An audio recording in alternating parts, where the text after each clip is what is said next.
For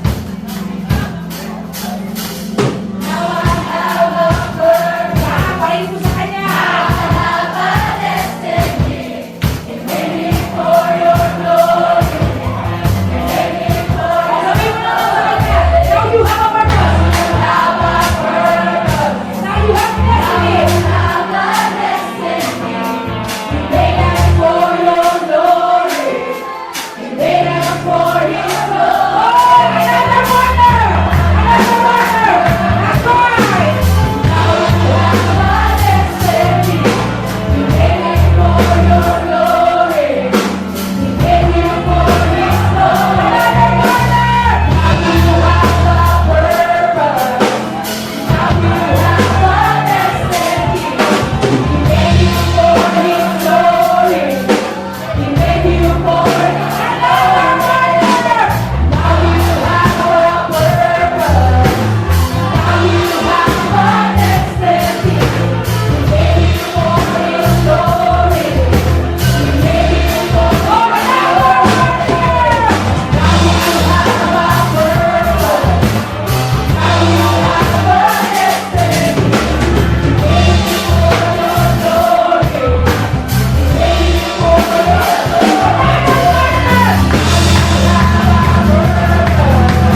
you right now. Can you feel Him? The presence of the Lord is tangible. You can feel Him. You feel Him. He's here. He's touching you right now. That's right. He's healing you. He's healing you right now. He's comforting you right now. Oh, He's embracing you right now. Oh, the love of the Lord is overflowing right now. And the peace. Oh, let there be peace. Thank God, that's right. You feel the love of the Lord. That's right. He's embracing you. He's embracing you. He's embracing you. Oh, He is embracing you tonight, Lord Father. For those youth right now, na hindi na ma-experience ng love ng Ama, He is here right now. He is embracing you. That's right. He's embracing you. Can you feel Him? Oh, He's embracing you. Oh, the Father is here. Oh, He's embracing you. Oh.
Thank you, Lord.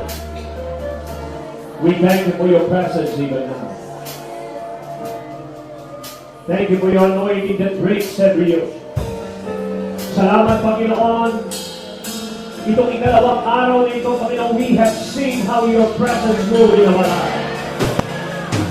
Na unti-unti mo kami binabago at binatransform. We continue to submit to the teaching of the Holy Spirit. That you continue to work on us. Continue to bring a solid strength in our spirit. At hayaan po, Panginoon, na patuloy kang mataas sa aming buhay. Ito po ang aming panalangin naman sa pangalan ni Jesus. Everybody shout! Amen! Amen!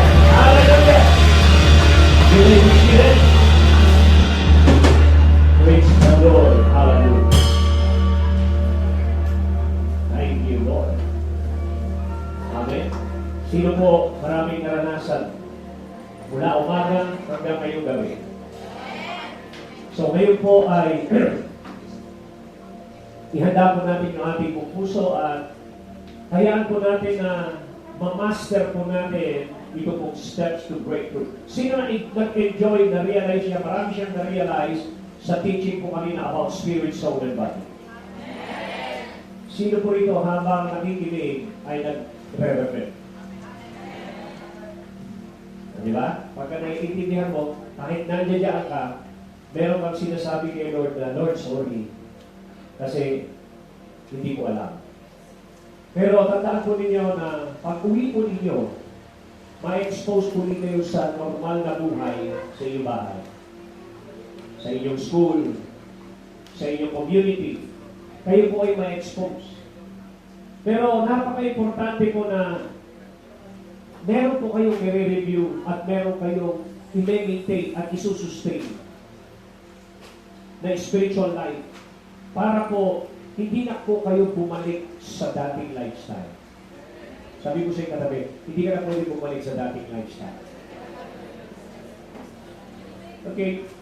Amen. So, itong 5 days na ito is such a blessing sa ating pong buhay. So that all of us ay meron pong dapat na maunawaan. Pag-uwi po natin, ay meron po tayong mas malalim na disiplina. Sabi ko sa katabi, mas malalim na disiplina. Kasi kapag hindi po natin in-apply ang ating pong mga natutunan po dito, what will happen is that ang mangyayari po ay babalik po tayo sa dati kasi wala po tayong win-work out. So we need to work out our spirit to maintain the spiritual muscle. Dito po dine-develop yung ating spiritual muscle para hindi po makadevelop ng spiritual or spiritual fats. Kabigatan, mga taba. So, dahil dyan, kailangan po nating maintindihan paano mag-breakthrough at ano yung mga nire-require para maka-breakthrough. Amen. Pag sinabing breakthrough, ay nakaka-connecta ka sa Espiritu ng Panginoon at nangungusap ang Diyos sa iyo. Paano ba maka-breakthrough? Makaka-connect ka kay Lord at nakakarinig ka ng boses ni Lord. Hello? Sabi ko sa iyo katabi, nakaka-connect ka dapat. Okay. Magkaiba yung kumakanta lang, magkaiba yung nakaka-connect kay Lord. Kasi yung nakaka-connect kay Lord, halimbawa, isaksak mo yung dalawang kamay mo doon sa dalawang butas ng kuryente na yun. Pagka ikaw ay nangisay, ibig sabihin, nakakonect ka doon sa power ng kuryente. Pero pagka kinonect mo gano'n, it's either walang kuryente o hindi nag-aabot yung kamay mo doon sa dalawang butas. Hello? Sino rin nag-ground na taas ang kamay? Na-experience mag-ground? Okay. Masarap ba? Physically, di ba, nakakamisay, nakaka-direction ng katawan. No? At dahil dyan, magiging aware ka sa mga open wire kasi maranasan mo kung ano ang pakiramdam ng nag-ground. In the same way, kapag alam mo kung paano makonect sa Panginoon, alam mo rin yung memory na yun, the way you worship God, the way you pray, alam mo kung ano yung atmosphere na ikaw ay nakaka-connect sa presence ni Lord. So, ibig sabihin, kapag ka nakaka-connect ka, yun ang isa sa pinakamagandang mangyayari at mangyari sa buhay mo dahil ikaw ay nakaka-connect sa resources ng kita. Hello? Okay. Ngayon gabi, let us discuss about the steps to breakthrough. Mga hakbang, paano maka-breakthrough both corporately and personally sa buhay po niyo. Sabi mo sa ikatabi, ready ka na ba? Okay. So, ano yung mga step to breakthrough? Okay, number 1, we can break through to everything that God has prepared for us. Tandaan po ninyo, maraming inahanda si Lord sa iyo, nag-aantay lang na ikaw ay magkaroon ng breakthrough. Amen? Okay, so, let's start. 1 Corinthians 2:9. However, as it is written, no eye has seen, no ear has heard, no mind has conceived what God has prepared for those who love Him. But God has revealed it to us by His Spirit, for the Spirit searches all things, even the deep things of God. Ano nakalagay yung underline dito? God has prepared. Meron siyang inihanda para sa iyo. At yung inihanda niya para sa atin ay kompleto, it is overflowing. Ito po ay mga victories, mga pagpapala para magamit po natin dito sa mundo na ginagalawan natin upang tayo ay patuloy na maging vessel of His glory. Ang sabi po rito, hindi po pa raw nakikita ng iyong mga mata. Hindi pa raw naririnig ng iyong mga tenga. Hindi pa raw naiisip ng tao yung mga bagay na inihanda ng Diyos para sa Kanya. For example, dumating yung time na nasa Red Sea sila Moses. Kung ikaw si Moses at Israelites. Okay. Ready ka na ba rito? Kung ikaw si Moses at mga Israelites, at isa ka sa Israelite, nasa Red Sea kayo. Na? Maiisip mo ba na ang solusyon ay hatiin ng dagat? Hindi ba? Papasok ba sa isip mo, LG Hart? Hindi. Kung nandun ka, di ba? Kasi, sa normal na tao, wala pa makakahati ng dagat. Eh. So, ibig sabihin, hindi papasok sa isip mo yung solusyon na yon na hatiin ng dagat, makaligtas lang kay Pero. Hello? Pero sa isipan ng Diyos at sa all-knowing ng Diyos, yung paghati ng dagat ay plano ng Diyos. Inihanda na. Hello?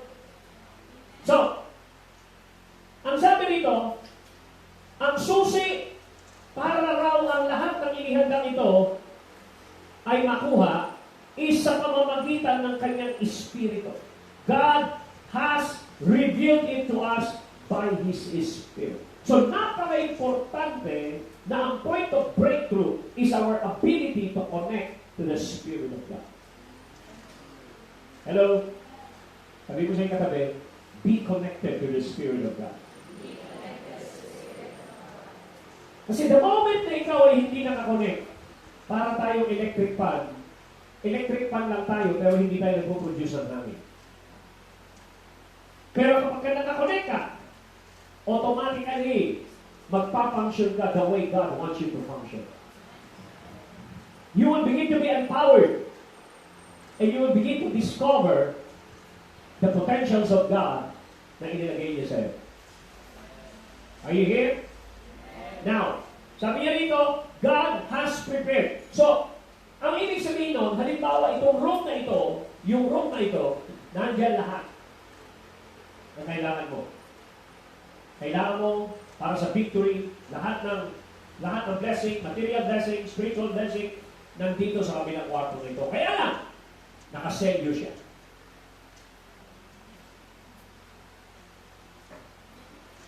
Ano ang way mo para makuha mo yung blessing dyan? Halimbawa, may 10 million dyan na nakabaon sa loob niyan.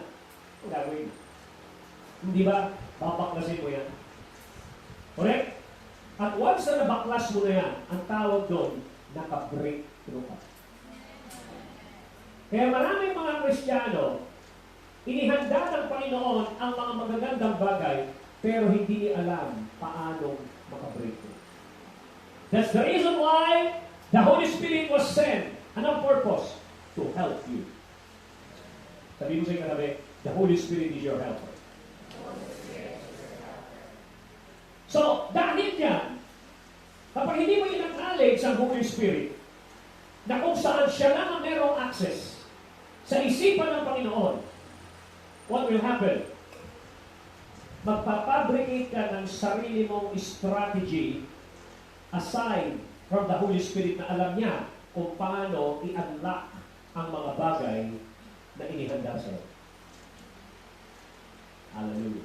The Holy Spirit is the only person to unlock what God has prepared for you. So, kailangan mong ma-develop ang iyong relationship sa Holy Spirit. Bakit kaya pinadala yung Holy Spirit? Isa lang ibig sabihin, no? Sabi ko sa katabi, hindi mo kaya. Pero, by the help of the Holy Spirit, igagaranti niya na mananalo. So the Holy Spirit is the guarantee. The Holy Spirit is the guarantee of God na ikaw ay makakalakad, makaka-breakthrough doon sa mga bagay na inihanda ng Diyos sa'yo. Kaya, mag-submit ka at mag-yield sa Holy Spirit. Sabi mo sa iyong katabi, kilalanin mo ang Holy Spirit. So make time to seek and ask the Holy Spirit, sino ka ba, Holy Spirit? Magpakilala ka sa akin.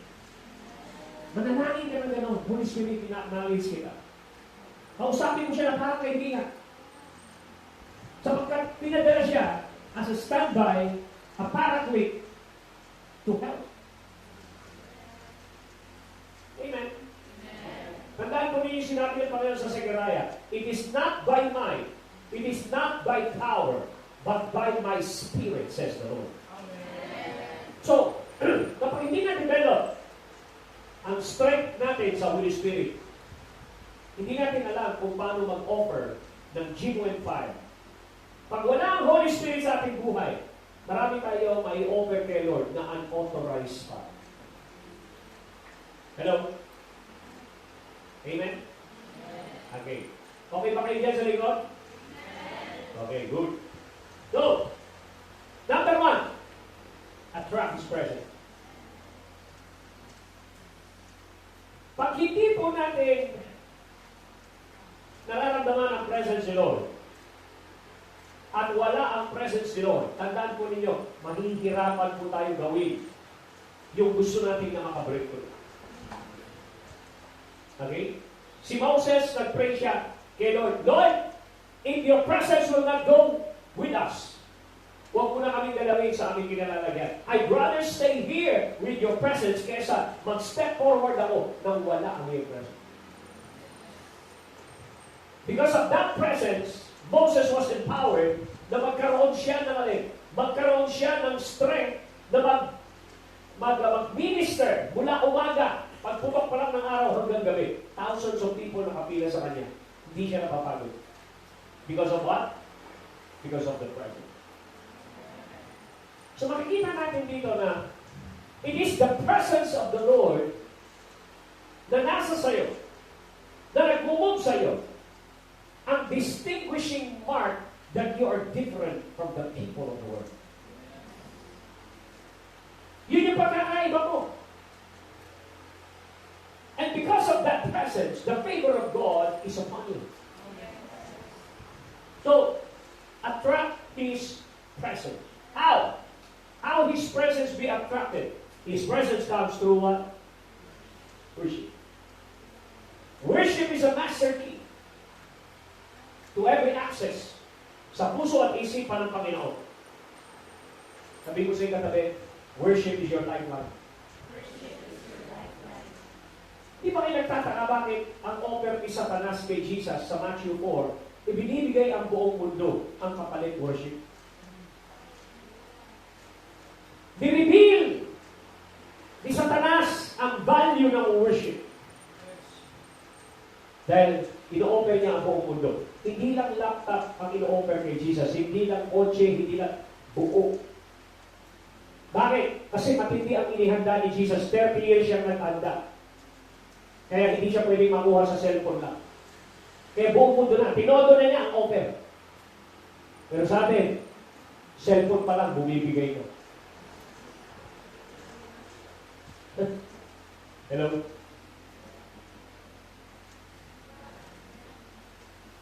Sino rito pipili? Ha? Sino na pipili? Papipiliin ka. 1 million o Bible? Pili. Bible? Ikaw. Bible. Ako 1 million. Bakit? Kasi bibili ko maraming Bible.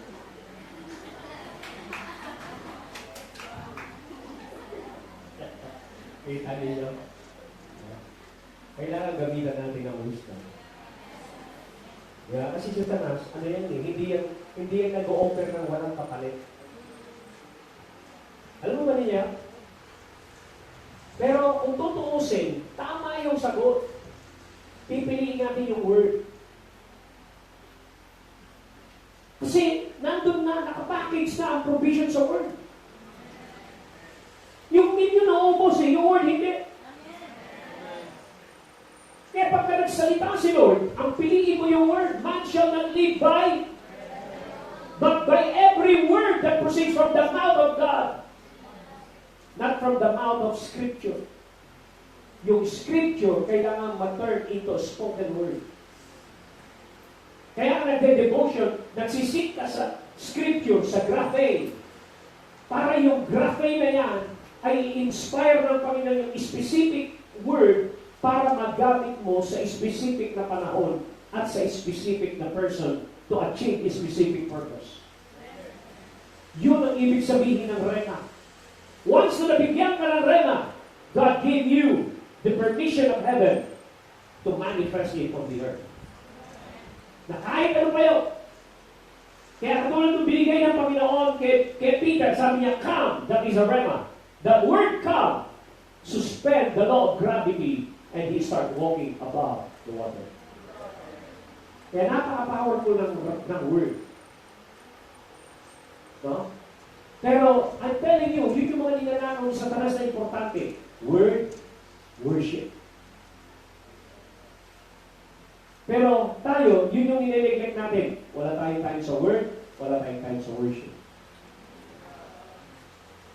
Buti pa si Satanas, alam yung halaga ng dalawang yun. Kasi kaya niya ipagpalit ang buong mundo, makuha lang ang worship mo. Ikaw, tatanggapin mo ang mundo, kahit mawala ang worship. Hallelujah. Sabi mo sa'yo katabi, maging matalino na. Kaya kasi ninyo, dinadala namin kayo sa iba't ibang level ng anointing at worship para maintindihan niyo paano ma-discover yung mga bagay na inihanda ng Diyos. Once you discover it, it will be manifested in your life. Kaya, yung mga propeta, Elijah, Elisha, hindi mo sila maaalok ng mga temporary things sa mundong ito.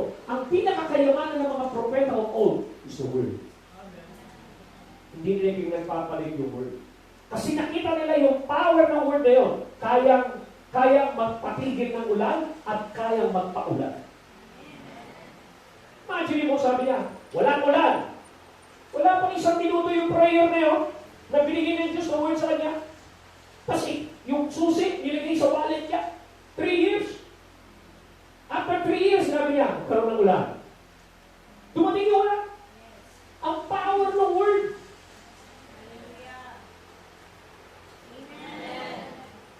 Kaya yung kaaway, ayaw niya na ikaw ay ma-addict sa word. Ayaw niya na ikaw ay ma-addict sa worship. Bakit? Kasi when you worship, you attract the presence of God. And the Bible said, wherever the presence of the Lord, there is freedom. Not only freedom from sickness and disease, freedom from everything. Hallelujah. So, in Matthew 4:8, pansinin po ninyo, ito yung sinasabi ko sa inyo kanina. Again, the devil took him, Jesus, to a very high mountain. And he showed him all the kingdoms of the world and their splendor. Imagine mo, kaya palang ipakita ng kaaway ang buong splendor ng mundo. Name it at one glance, kaya ipakita sa iyo. At in-offer kay Jesus lahat ito. At ang sabi niya, all this I will give you, he said, if you will bow down and worship me. Ano kapalit? Ano kapalit? Sino to? Hindi naman Satan ang spelling eh. M-E. Ano sinabi? Worship. Saan nagtatago si Satan?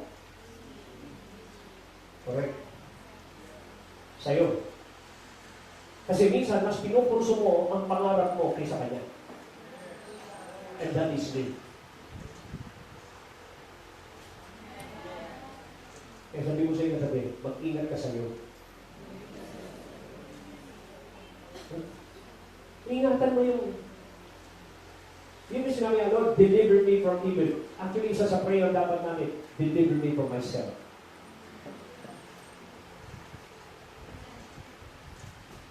Hello? Isa nag-meeting yung mga demonyo. Pinarinig yung meeting. Mga demonyo nag-meeting. Sabi niya, Brad, meeting tayo. Ano ang agenda natin? Ito mga Kristiyano ko doon. Bakit? Pero mo, di ba tayo, bubulong lang tayo, magsasuggest lang tayo ng kasalanan? Oo nga. Pero di ba sila ang gumagawa ng kasalanan? Sila ang nagdi-design magkalala? Oo. Bakit nila tayo pinagbibintangan sa kasalanan nila? Mas demonyo pa sila sa atin, di ba? Kasi trabaho lang nila mag-suggest. Hindi ka nila basta-basta lang na para lang i-override ang iyong will. Ginagalang nila ang iyong will. Kaya yung pagkakasangla ni Adan, yung human, pinasangla, isinangla, napunta kay Satanas. Kaya si Satanas naging the God of this world. Kasi sinangla yun. Sa Genesis, wala tayong nakita na lumulutang si Satanas o nagpapakita ng magic. Hindi, simple lang. Magiging Diyos ka. Kainin mo yan, magiging Diyos ka. Yakapin mo ang kayamanan sa mundo, magiging Diyos ka. Magpaganda ka na magpaganda, magiging Diyos ka. Magpaganda ka, magpagwapo ka na magpagwapo, magiging Diyos ka. Abutin mo ang gusto mo, lahat ng pangarap mo, magiging Diyos ka. Hello? Anong tawag doon? Worship. So, ano solusyon niya? Sabi ni Lord, ano mapapala ng tao? Makamtan man niya ang buong mundo at ang kapalit naman ito ay kaluluwa. Ano mapapala ng tao? Sinagot ni Lord, ano mapapala ng tao? Sabi mo siya katabi, ano mapapala mo? So, ang dali natin magpaloko, naakala natin yung ino-offer niya ay importante.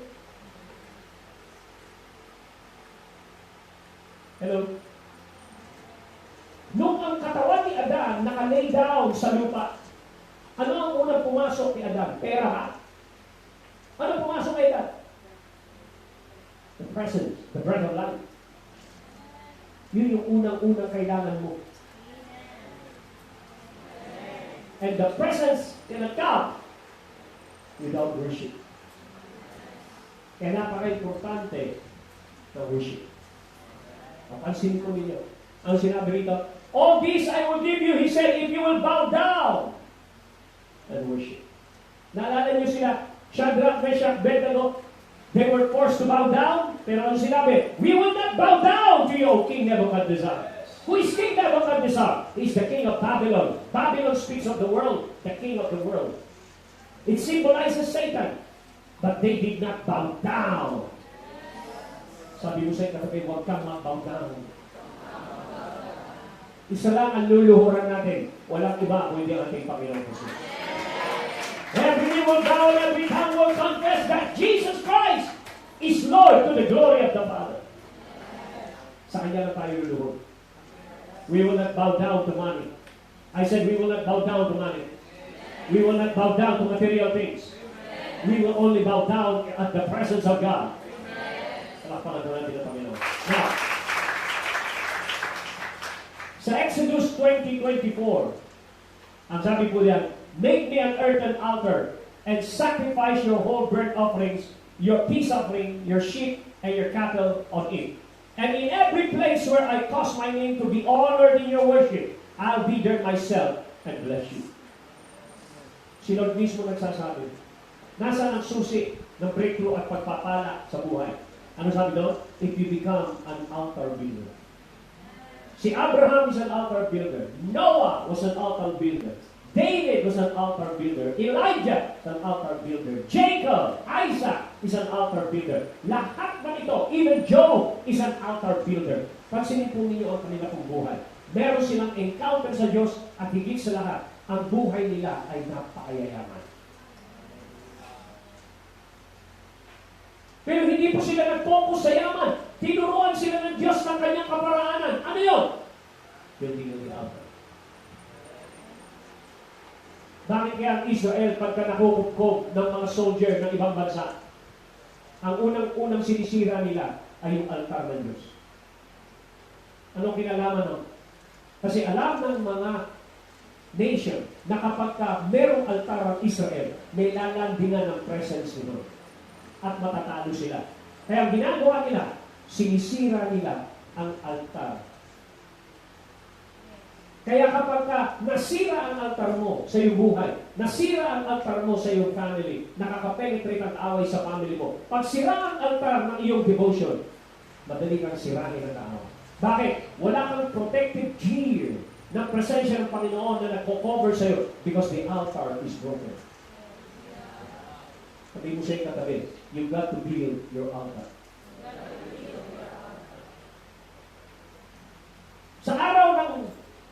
Sa bawat araw, meron kang panahon na ikaw ay nakikipag-commune.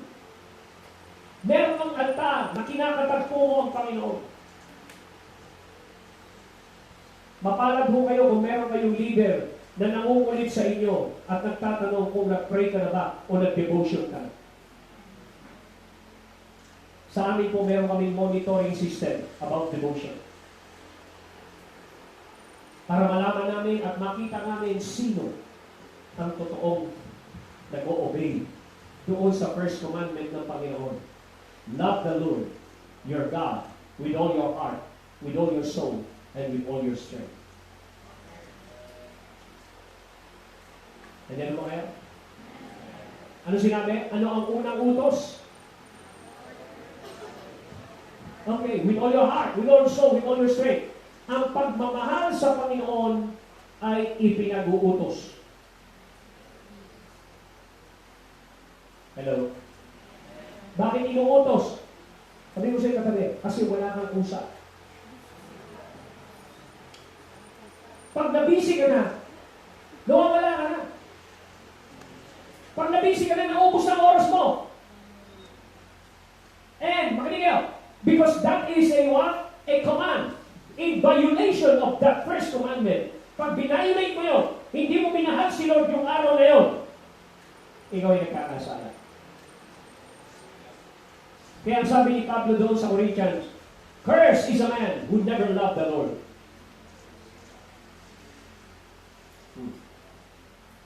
Hello? Sabi mo sa'yo katabi, utos yun. Hindi mo pwedeng sabihin mo, Lord, umuulan! Kaya umuulan, kaya bumabagyo, saktahin mo sila. Bakit? Walang kinalaman ang iyong paligid sa utos. Walang kinalaman kung may kakainin ka at that time o wala. Sapagkat ang pagmamahal na yon ay utos. Sabi mo sa'yo katabi, utos yun. Hindi nakabase kung may pera ka o wala. Sapagkat hindi mo kailangan ng pera para matupad ang utos na yun. Hindi kailangan ng pera, hindi kailangan ng pagkain, hindi kailangan ng kotse para yung utos na yun ay matupad.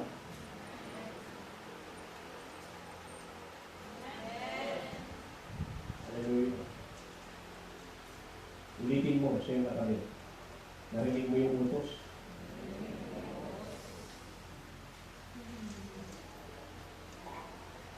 Diba? Kasi minsan tayo, ang dami nating excuse, Lord, umuulan, naiintindihan mo naman, di ako makaka-attend sa church. Umuulan. Pero pagka sa trabaho mo, kahit bagyo pumapasok, kahit bumabaha na, talaga nagtsatsaga eh. Pag gano'n, pag sa trabaho mo, nagdidiman yung trabaho mo, yung school, kaya umuulan, bumabaha, punta ka. Pero pag church na, lagi kang merong reason, Lord, naintindihan mo naman yan. Mapagmahal ka ang Diyos. Pero nakalimutan mo, you are violating the first and greatest commandment, which is what? Loving the Lord. Ano sabi ni Lord? If you love me, clap for me? Hindi. Ano sinabi niya? If you love me, obey me. Hindi ko sa'yo katabi. Sundin ang utos. So ano ang affection na hinahanap ng Panginoon? Ang affection na hinahanap niya sa atin ay pagsunod.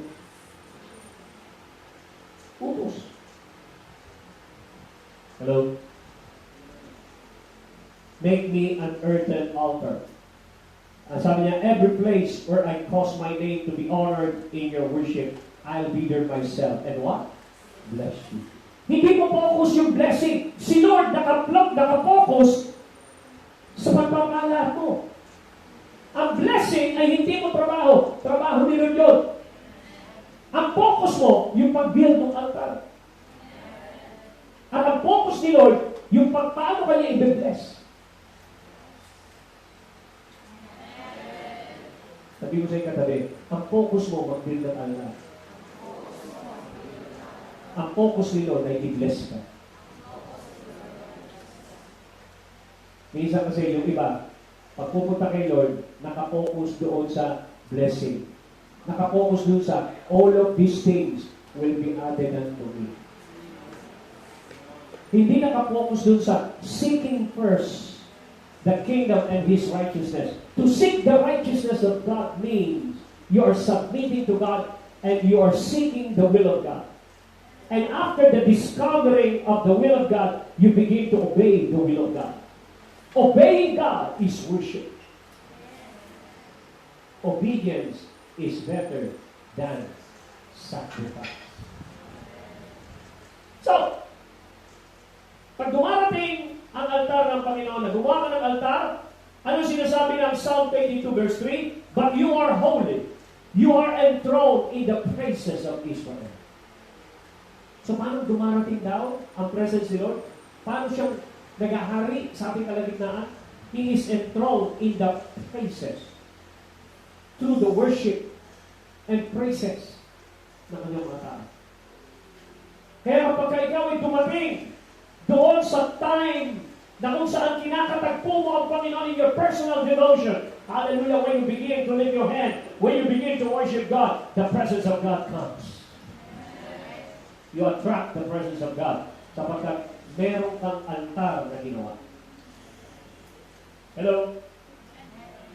Naalala po ba ninyo nung gumawa ng altar si Elijah? Nung gumawa ng altar si Elijah, ay nagkaroon po siya ng pag-aalay sa altar na yun. At nung inialay yung altar na yun, nung nag-pray na siya, bumaba ang apoy. Correct? Focus kayo dito sa akin. Huwag kayo magpapong na iba. Focus kayo sa akin.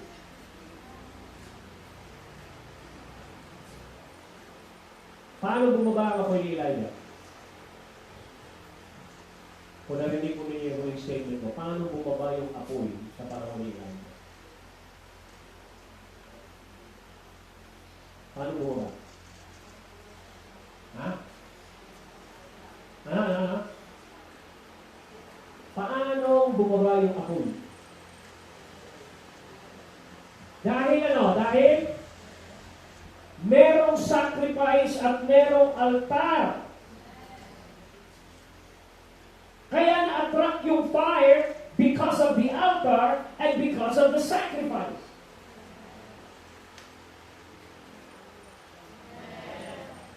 Di mo sa'yo katabi, matuto ka maglagay ng sakripisyo sa altar. Alam niyo ba kung kailan natigil yung plagues na pumapatay sa panahon ni David? Nung gumawa siya ng altar. Binili niya yung presyo ni Arauna, di ba?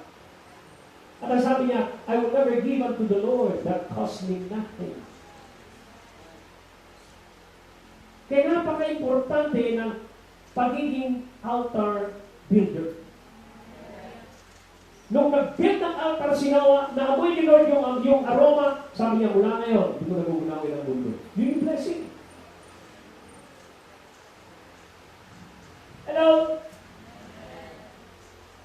So, makikita natin dito, yung isa pa. After that, yung isang step ng breakthrough is dapat marinig mo ang boses ni Lord. Dahil pag hindi mo narinig ang boses ni Lord, wala kang definite direction sa buhay. The Bible said, my sheep listen to my voice. Ang aking mga tupa ay nakikinig ng aking tinig. Ang isang tupa na hindi nakikinig sa kanyang boses ng kanyang shepherd, maliligaw. Magro-roam lang siya nun hanggang sa kung saan-saan na siya mapunta, hanggang sa mapahamak yung tupa na yun. Bakit? Sapagkat nawala na yung koneksyon ng boses ni Lord sa kanyang tenga. Sabi mo sa katabi, do not lose the voice of God over your life. Okay, so sinabi dito, Exodus 25 verse 2, sabi niya, there I will meet with you from above the mercy seat, from between two cherubim that are upon the ark of the testimony. Ano sinabi ni Lord? I will speak intimately with you of all which I give you in commandment to the Israelites. Ano sinabi niya? Bababa ako and I will speak intimately with you. Ibig sabihin nun, i-reveal niya sa'yo kung ano ang plano niya. At yung mga bagay na nakahanda lang para sa iyo, ang ibibigay niyo. Ganito po dapat tayo sa presensya ng Panginoon. Bago ka magpursu ng isang pangarap, alamin mo muna ang pangarap ni Lord sa iyo. Kasi pagdating mo sa dulo, mapuprostrate ka. At sabi niya, Lord, ito medal mo! Hindi yan ang pangarap ko sa'yo. Pangarap mo yan. Ha? Hello? Minsan, ang daming mga tao sa buong mundo ang frustrated pagka-graduate nila dito sa Pilipinas. Pagka-graduate, wala kagad makuha na trabaho. Bakit? Kasi fully occupied ka. Walang trabaho. 4 years graduate, ang bagsak sa lady. 4 years graduate, ang bagsak, OFW. Pinaganda ba ng OFW? Yung pala taga-punas lang ng puwet doon sa US ng mga matatanda. Hello? Nag-aaral ka pa ng 4 years.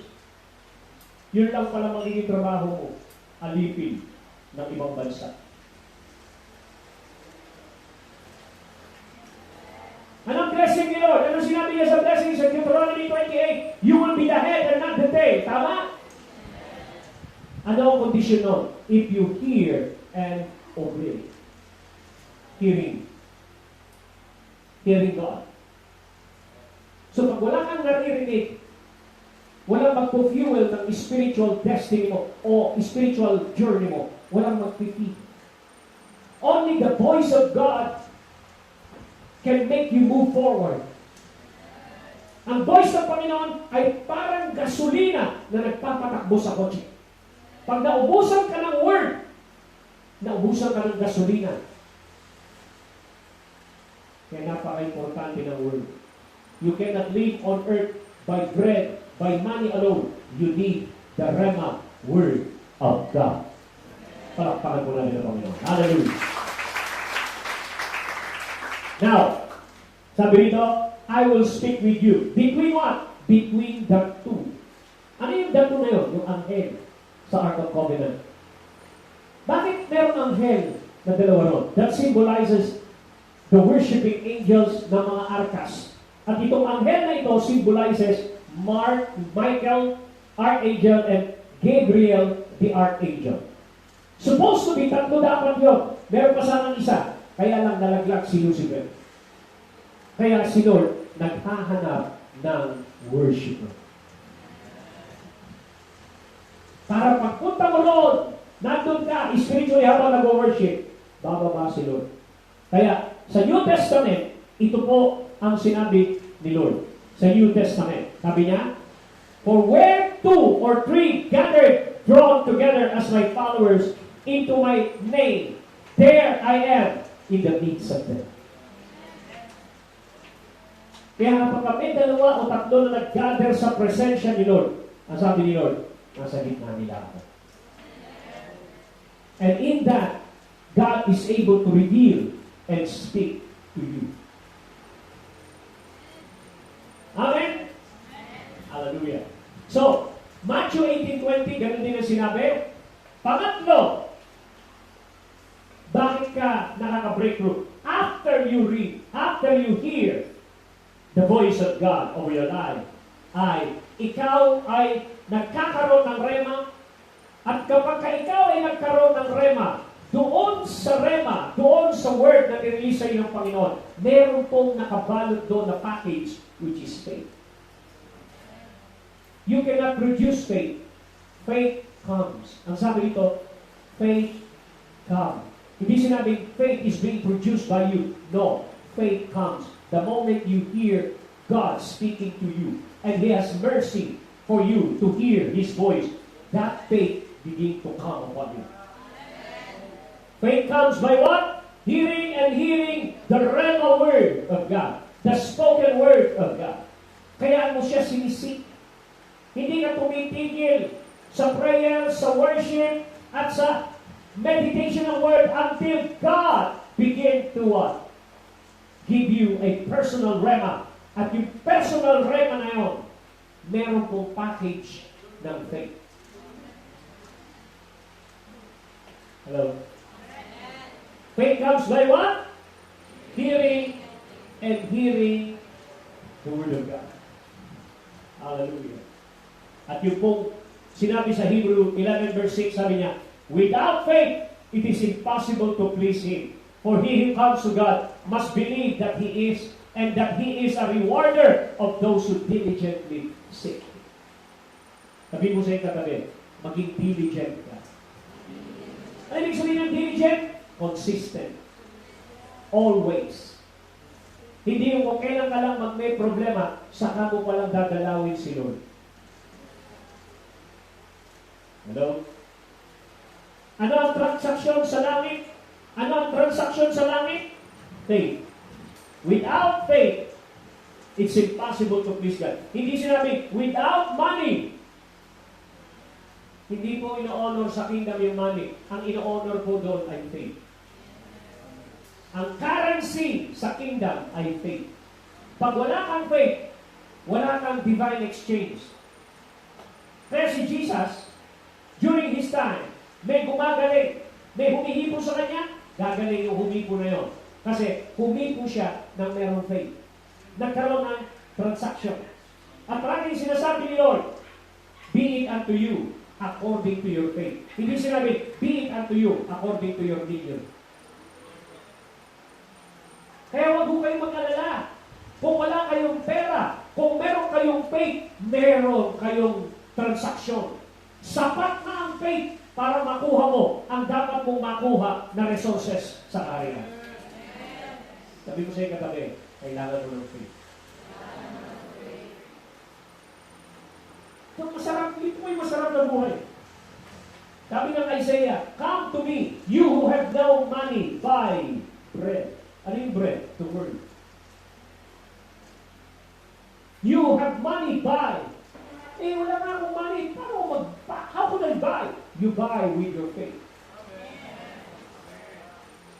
You transact in the kingdom by your faith. Ito yung tunay na yaman. Kapag meron kang faith, tunay kang mayaman. Palakparan po natin ang Panginoon. Hallelujah. Ano sinabi? Now faith is the substance of things hoped for and the evidence of things not seen. So paano ka malilid? How do you live by faith? You live by the what? Evidence of things not seen. Ano kabaliktaran ng faith? Kung ang faith is evidence of things not seen, ano kabaliktaran ng faith? Kung ang faith ay hindi nakikita, ebidensya ng mga bagay na hindi nakikita, at mga bagay na inaasahan, ano ang kabaliktaran ng faith? Therefore, ang kabaliktaran ng faith ay yung pagdepende sa mga nakikita.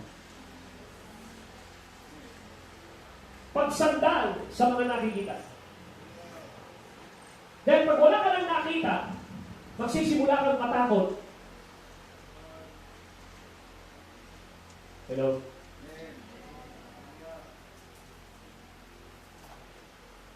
Doubt is an evidence of fear. Hello? Hindi ba yun ang epekto? Pag wala ka ng masasandalan, wala ka lang nakikita na makakatulong sa'yo, nag-rely ka sa nakikita, anytime na nagre-rely ka na sa nakikita, walang faith. Ulitin ko. Every time na nagre-rely ka sa nakikita, walang faith.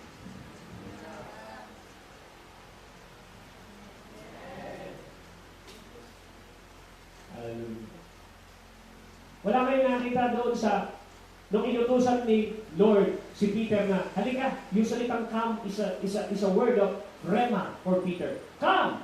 Sabi niya, Lord, kung ikaw yan, papuntahin mo ako dyan.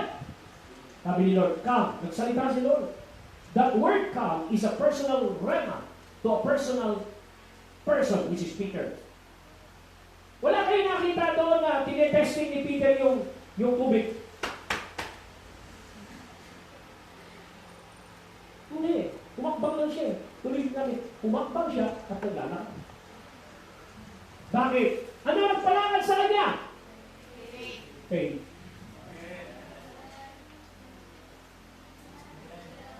Amen. Dahil naniwala siya doon sa word na salitang come. Wala naman sinabi si Lord na come walking. Nasa diskarte mo na yan kung paano ka magiging creative doon sa rema na yun. Na word come. Come walking, come running. Hello? Si Lord nagsasalita sa promise ng Psalm 23. Bakit kaya tumulog si Lord doon? The Lord is my shepherd, sabi ni David. I shall not want. Period. Kasi yung salitang want, cover lahat. I shall not want. Hindi nilimit ni David yung salitang want sa money. I shall not want money. Hindi niya nilimit si Lord sa pera. Sa ibang translation, I have everything I need.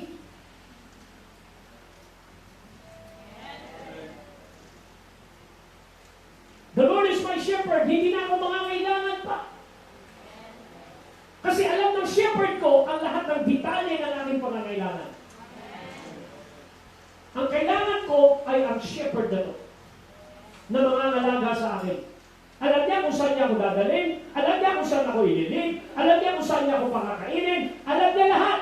Therefore, I shall not want. Hello? Evidence of things. Let's see. Kaya pag sinabing, I walk by faith, I live by faith. Ang ibig sabihin ng I live by faith, your life here on earth is regulated by the evidence of things. Let's see. Kaya sabihin mo sa yung katabi, kailangan ma-regulate ang buhay mo sa mundo ito ng mga bagay na hindi mo nakikita, na inihanda na ng Diyos sa iyo. Hello? Kaya si Jesus, pansinin po ninyo, kahit sa gitna ng bagyo, natutulog, para bang walang kwenta yung bagyo. Bakit? Kasi may authority siya sa bagyo. Kaya nung nagising siya, pinising niyo pa ako, kaya niyo naman yun. Shhh! Tahimik! Tumingin. Nung napatahimik yun, na-demonstrate na naman sa kanila paano power ang available para sa tao na mag-rule sa earth. Ang sabi nila, sinamba nila si Lord in the midst, doon po sa boat, sinamba nila. Kasi tumahimik yung bagyo. Kasi ito yung mga words nila. What kind of man is this? That even the wind obeyed him. Yun ang sinabi nila. What kind of man is this? Kung babaliktarin mo yun, ang nakalagay doon is, this is the kind of man that you should be. I am demonstrating what it is to subdue the earth and rule the earth. That I created you in my likeness, and I have a vision that you will rule and had authority over this world. Kaso, hindi mo alam yung vision ni Lord. Tinatakpan ng kaaway sa iyo. Sabi niya, let us create man in our image. Kaya ang tawag sa atin is lower than God in Psalm chapter 8. At ang sabi niya, let them rule over the trees, over the birds of the air, over everything, over under the earth, over all things na nilikha ng Panginoon sa earth. Ganun ang posisyon mo. Kaso, nag-aaral ka para maging OFW. Nag-aaral ka para maging katulong. Hindi mo pinag-aaralan yung vision ni Lord sa'yo, paano maghari.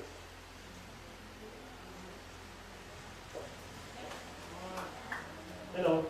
Ang layo-layo! Sabi mo sa'yo katabi, halooban ng Panginoon na makita mo ang iyong vision. Ano yung vision na yan? Rule the earth. I give you the kingdom. Are you here? Kaya wala kayong makikita message ni Lord sa fourth gospel. He talks so much about the kingdom. Hindi siya nag-talk about church. Minsan lang. Private pa. Who the people say I am. Private you. When he discuss about the church. But when it becomes about the topic of the kingdom, he discuss it publicly. The kingdom of God is like this. The kingdom of God is like a mustard seed. The kingdom of God is like that. Puro kingdom yun. Bakit? Ba't yun ay tinuturo niya? Kasi yun yung nawala sa'yo. At yun yung dapat mong ini-exercise.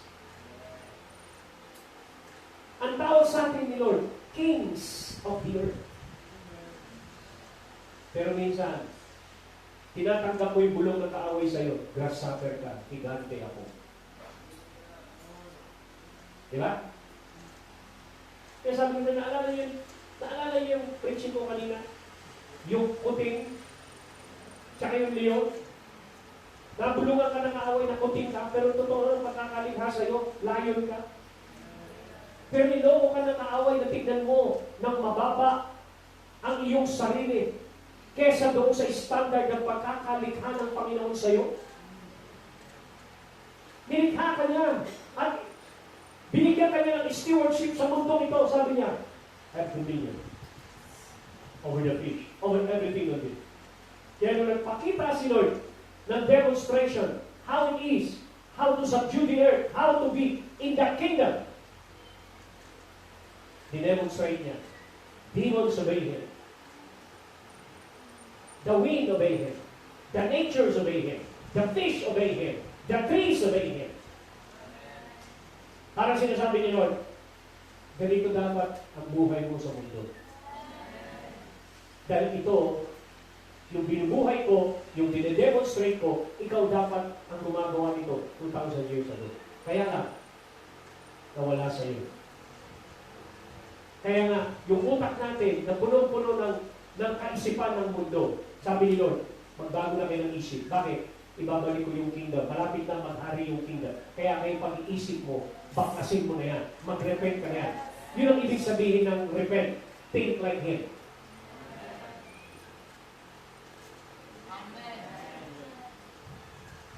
Kaya, yung faith, makinig ko kayo, ay na-burn out. Actually, kung ikaw ay connected kay Lord at sa kingdom, hindi mo kailangan ng faith. Hello? Okay, makinig kayo. Sino ito merong laptop? Di ba, kita niyo itong laptop na to? Itong laptop na to, nandito lahat ng program. Correct?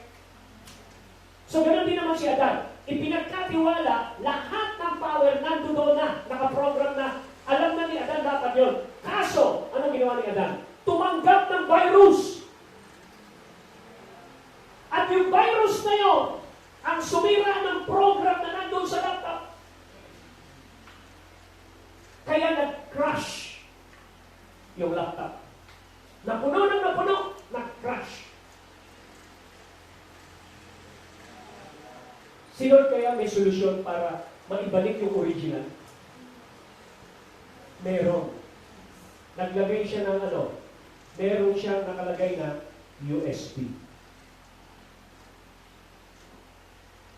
Yung lahat ng nando doon, nasa USB. At yung kanyang nakahanda na solution na yun is called faith. Wala, hindi nyo nakuha. Hindi nyo naintindihan Okay lang, di ba? Merong contingency plan ng Panginoon na kapag ka nag-crash yung laptop, lahat ng mga records doon, lahat ng mga program doon, na-save sa USB. Ngayon, kung hindi nasira yung laptop, magaling mo ngayon, mananatili yun. Pero si Lord, meron siyang contingency plan para makapag-operate pa rin ang tao sa rulership kahit nasira na, nahiwalay na yung kingdom, but He can still operate in the realm of faith. Nothing is impossible to those who believe. Are you here? Then pagdating mo sa langit, hallelujah, mag-ooperate ka pa rin yan. Everything. Sabi niya, these three things will continue and remain. Faith, hope, and love. Kasi walang nakaka-please kay Lord kundi ito. So, as we go, hallelujah.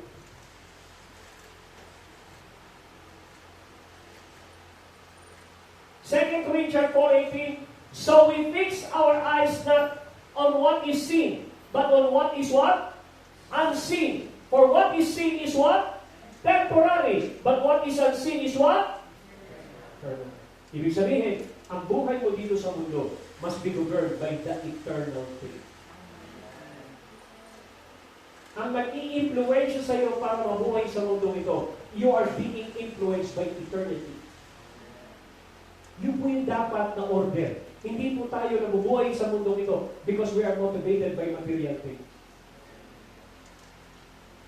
Kapag na-motivate po tayo ng temporary things, ang bagsak natin, materialistic people. Not men and women of faith. Hello? Amen? So, yung pang-apat, what once faith is properly established, that faith will give you the power to overcome. Hallelujah. So, 1 John chapter 5 verse 4, sabi niya rito, for everyone born of God. Ibig sabihin, anything that started in God na tinanggap mo, yung natanggap mo kay Lord, will become your power to succeed. Gives you the ability to succeed. Anything that comes from God has the ability to overcome the world. Now sabi niya, and what is this ability? Sabi niya, this is the victory that has overcome the world. Even our faith. Ulitin ko, kalimutan natin mag-amen. Pag hindi ka nag-amen, walang mangyayari sa'yo, walang mabubuo sa'yo, dahil hindi ka nag-agree sa sinasabi. Kaya uuwi ka pa rin na walang dala, dahil hindi ka nakipag-agree doon sa word.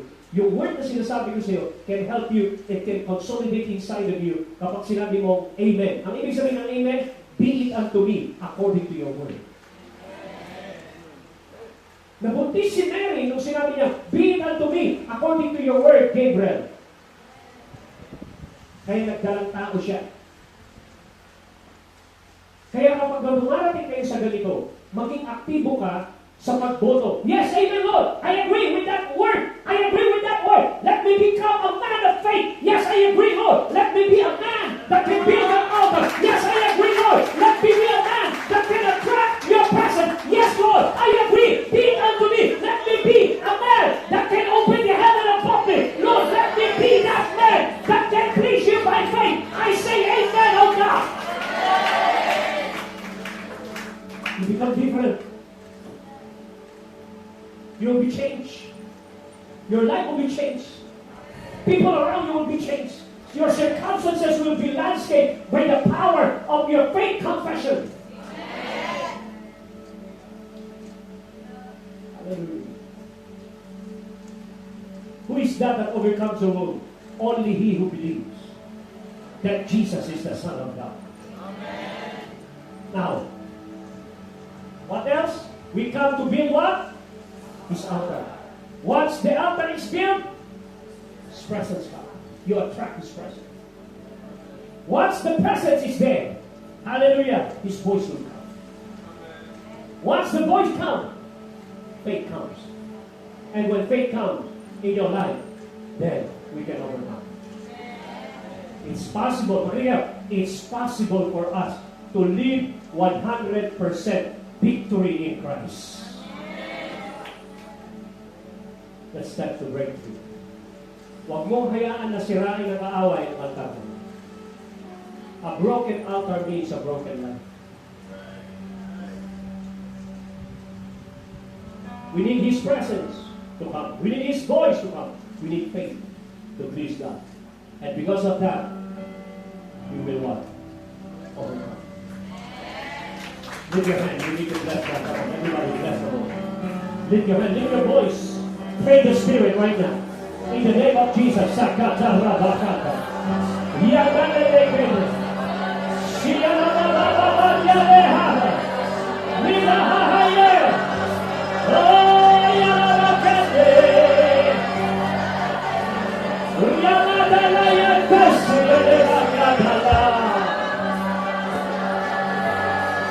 I lift my hands to believe again.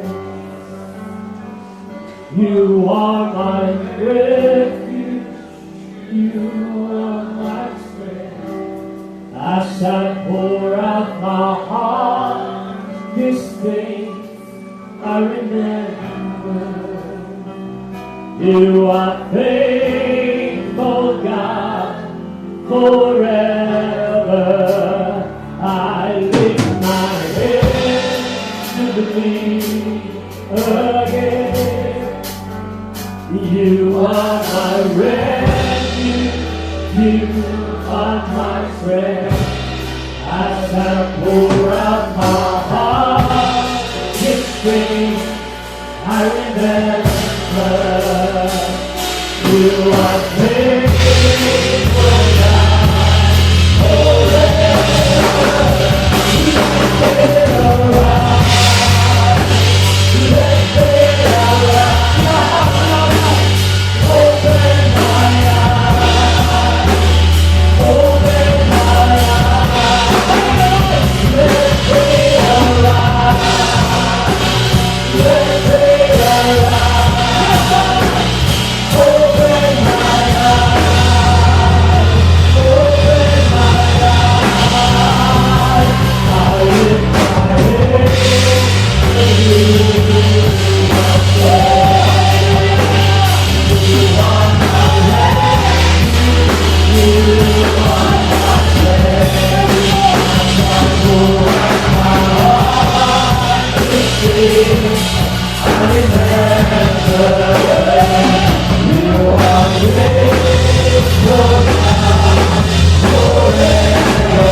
moment. I don't know what kind of mountain you are facing.